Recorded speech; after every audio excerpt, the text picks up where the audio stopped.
ರಾಧಾ, ಮನುಷ್ಯನ ಜನ್ಮ ಪವಿತ್ರವಾದದ್ದು.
ಆಗಿರ್ತೀನಿ.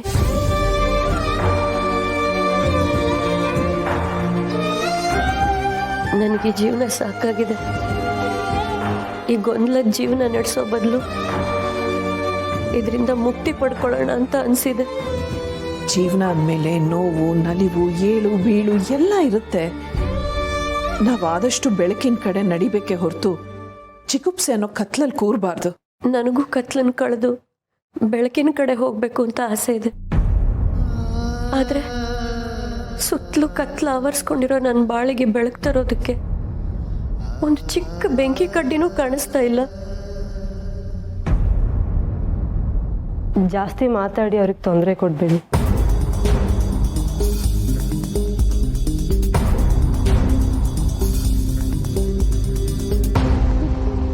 ನನ್ನನ್ನು ಸಾಯಿಸ್ಬಿಡಿ ತುಳಸಿ ಅವರೇ. ನನ್ನಿಂದ ಯಾರಿಗೂ ಪ್ರಯೋಜನ ಇಲ್ಲ. ನನಗೆ ಈ ಜೀವನ ಬೇಡ.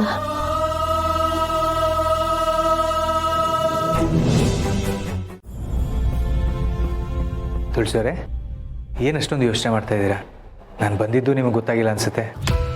ಅದು ರಾಧಾ ಅವರು ಇದ್ದಕ್ಕಿದ್ದ ಹಾಗೆ ಶಾರ್ವರಿ ಮತ್ತೆ ಮೀರಾ ಅಂತಿದ್ರು. ರೂಮ್ ಆಚೆ ಕೈ ತೋರಿಸಿದ್ರು. ಆಮೇಲೆ ಅವರೇ ಖುದ್ದಾಗಿ ಎದ್ದು ಯಾರನ್ನೋ ನೋಡಿರೋ ಥರ ರೂಮಿಂದ ಆಚೆ ಹೋಗಕ್ಕೆ ನೋಡಿದ್ರು. ಆದರೆ ಅವ್ರಿಗೆ ಎದ್ದು ಹೋಗಕ್ಕಾಗ್ಲಿಲ್ಲ. ಶಾರ್ವರಿ ಮಗು ಅಂತ ಹೇಳ್ತಾ ಆಚೆನೆ ನೋಡ್ತಾ ಇದ್ರು. ನರ್ಸ್ ಇಂಜೆಕ್ಷನ್ ಕೊಟ್ಟ ಮೇಲೆ ಮಲ್ಕೊಂಡ್ರು. ಏನು ಹೇಳ್ತಿದ್ದೀರಾ ತುಳಸಿಯವರೇ? ಅಂದರೆ ರಾಧಾ ಅವರು ಶಾರ್ವರಿ ಥರ ಯಾರನ್ನೋ ನೋಡಿದ್ರು ಅಂತ? ಶಾರ್ವರಿ ಥರ ಅಲ್ಲ ಮಾಧವ್ ಅವರೇ, ಶಾರ್ವರಿನೇ ನೋಡಿರ್ಬೋದು ಅಂತ. ಏನಮ್ಮ ಹೇಳ್ತಿದ್ದೀಯ ನೀನು? ಶಾರ್ವರಿ ಅವಳು ಇಲ್ಲಿ ಯಾತಕ್ಕೆ ಬರ್ತಾಳೆ? ನನಗೆ ಯಾಕೋ ಶಾರ್ವರಿ ಮಗುನ್ ಕರ್ಕೊಂಡು ಇಲ್ಲಿಗೆ ಬಂದಿದ್ದಾಳೆ ಅನ್ನಿಸ್ತಾ ಇದೆ. ಅವಿ ಇಲ್ಲಿ ಯಾವುದೋ ಮಗುಗೆ ಟ್ರೀಟ್ಮೆಂಟ್ ನಡೀತಿದೆ. ಆ ಟ್ರೀಟ್ಮೆಂಟ್ಗೆ ಅವನೇ ದುಡ್ಡು ಕೊಟ್ಟೆ ಅಂದ. ಅಂದ್ರೆ ಆ ಮಗು ನಮ್ಮ ಮೀರಾ ಆಗಿರ್ಬೋದಾ? ಏನು, ನಮ್ಮ ಮೀರಾ ಪುಟ್ಟ ಆಸ್ಪತ್ರೆಗೆ ಅಡ್ಮಿಟ್ ಆಗಿದ್ದಾಳ? ಏನ್ ಹೇಳ್ತಿದ್ದೀರಪ್ಪ ನೀವೆಲ್ಲ? ನಾನು ಹೋಗಿ ಮೊದಲ ಮಗು ನೋಡ್ಬೇಕು. ಆ ಮಗು ಏನಾದರೂ ನಮ್ಮ ಮೀರಾ ಆಗಿದ್ರೆ? ಡಾಕ್ಟರ್, ICUಲಿ ಯಾವುದೋ ಮಗುಗೆ ಟ್ರೀಟ್ಮೆಂಟ್ ನಡೀತಾ ಇದೆ. ನನ್ನ ಮಗ ಅವಿನೇ ಆ ಟ್ರೀಟ್ಮೆಂಟ್ಗೆ ಹಣ ಸಹಾಯ ಮಾಡ್ದ ಅಂತ ಹೇಳ್ದ. ನಾವು ಆ ಮಗುನ ನೋಡ್ಬೋದಾ? ಶೋರ್ ಸರ್, ಆ್ಯಕ್ಚುಲಿ ನಿಮ್ಮ ಮಗನಿಂದನೇ ಆ ಮಗು ಪ್ರಾಣ ಉಳಿದಿತ್ತು. ಮಗು ಇಲ್ಲೇ ವಾರ್ಡಲ್ಲಿದೆ, ಬನ್ನಿ ತೋರಿಸ್ತೀನಿ. ಡಾಕ್ಟರ್, ವಾರ್ಡಲ್ಲಿ ಮಗು ಇತ್ತಲ್ಲ, ಅವ್ರ ಕಡೆಯವ್ರು ಯಾರು ಕಾಣಿಸ್ತಾ ಇಲ್ಲ. ನಮ್ಗೆ ಹೇಳ್ದೆ ಹೊರಟೋಗಿದ್ದಾರೆ. ಡಾಕ್ಟರ್, ಇವ್ರೇನು ಹೇಳ್ತಿದ್ದಾರೆ? ವಾರ್ಡಲ್ಲಿ ಟ್ರೀಟ್ಮೆಂಟ್ ತಗೊಳ್ತಿರೋ ಮಗು ಹೀಗೆ ಹೇಳ್ದೆ ಕೇಳದೆ ಕಾಣಿಸ್ತಿಲ್ಲ ಅಂತಂದ್ರೆ? ಸರ್, ನನ್ನ ಕೊಲಿಗೆ ಆ ಮಗುಗೆ ಟ್ರೀಟ್ಮೆಂಟ್ ಮಾಡ್ತಾ ಇದ್ರು. ಮಗುಗೆ ಹೈ ಫೀವರ್ ಇತ್ತು, ಇಂಜೆಕ್ಷನ್ ಕೂಡ ಆಗಿತ್ತು. ಬಟ್ ಮಗು ಸಂಪೂರ್ಣವಾಗಿ ಚೇತರಿಸ್ಕೊಂಡಿರಲಿಲ್ಲ. ಇವತ್ತೆಲ್ಲ ಅಬ್ಸರ್ವೇಷನ್ಲಿದ್ದು ನಾಳೆ ಕರ್ಕೊಂಡೋಗಿ ಅಂತ ಹೇಳಿದ್ವಿ. ಇವಾಗ ನೋಡಿದ್ರೆ ಹೇಳ್ದೆ ಕೇಳ್ದೆ ಮಗುನ ಇಲ್ಲಿಂದ ಕರ್ಕೊಂಡು ಹೋಗ್ಬಿಟ್ಟಿದ್ದಾರೆ. ಛೇ, ಎಷ್ಟು ಕೇರ್ಲೆಸ್ ಜನ ಸರ್. ಇಂಥವ್ರಿಗೆಲ್ಲ ಮಕ್ಕಳಾದ್ರೂ ಯಾಕೆ? ಡಾಕ್ಟರ್, ಆ ಮಗು ಸ್ಥಿತಿ ಹೇಗಿತ್ತು? ಪ್ರಾಣಕ್ಕೇನು ಅಪಾಯ ಇರಲಿಲ್ಲ ತುಳಸಿಯವರೇ. ಮಗು ತುಂಬ ವೀಕ್ ಆಗಿತ್ತು, ಸಂಪೂರ್ಣವಾಗಿ ಹುಷಾರಾಗಿರ್ಲಿಲ್ಲ. ಇನ್ನೊಂದು ಸ್ವಲ್ಪ ಟ್ರೀಟ್ಮೆಂಟ್ ಪೆಂಡಿಂಗ್ ಇತ್ತು.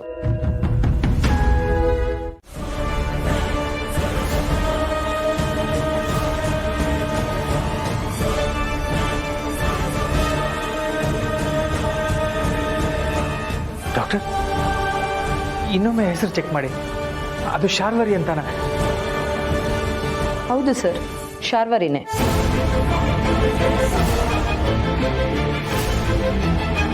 ಫೋನ್ ನಂಬರ್ ಇದೆ, ಆದರೆ ಕನೆಕ್ಟ್ ಆಗ್ತಾ ಇಲ್ಲ.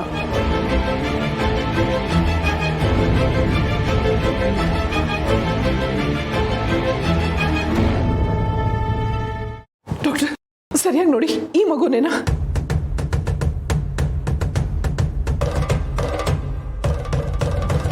ಹೌದು ತುಳಸಿಯವರೇ, ಇದೇ ಮಗು.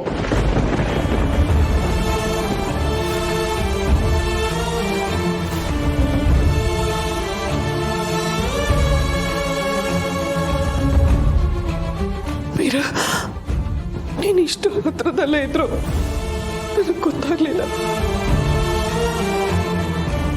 ನೀನು ನನ್ನ ಕಣ್ಣಂಚಲ್ಲೇ ಇದ್ರು ನನಗೆ ಕಾಣಿಸ್ಲಿಲ್ಲ.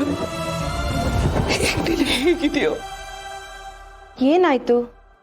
ಇವ್ರು ಯಾಕೆ ಇಷ್ಟೊಂದು ದುಃಖ ಪಡ್ತಿದ್ದಾರೆ? ತಾಯಿ ಹೃದಯ ಮಗುನ ಕಳ್ಕೊಂಡು ಕೊರಗ್ತಾ ಇದೆ.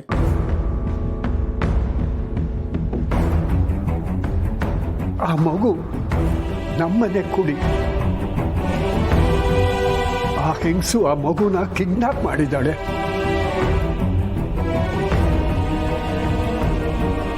ಆಳ್ಬೇಡಿ ತುಳಸಿಯವರೇ, ಮೀರಾ ಇಷ್ಟು ಹತ್ರದಲ್ಲಿದ್ದಾಳೆ ಅಂತಂದರೆ ಅವಳು ನಮಗೆ ಸಿಕ್ಕೇ ಸಿಗ್ತಾಳೆ.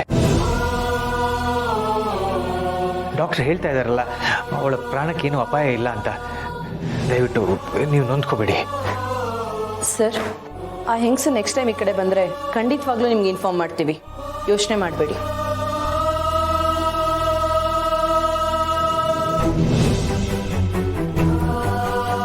ಇದನ್ನೇ ವಿಧಿಯಾಟ ಅಂತ ಅನ್ನೋದು. ನಮ್ಮ ಪುಟ್ಟ ಮೀರಾ ಎಲ್ಲಿತ್ತು ಅಂತಾನೆ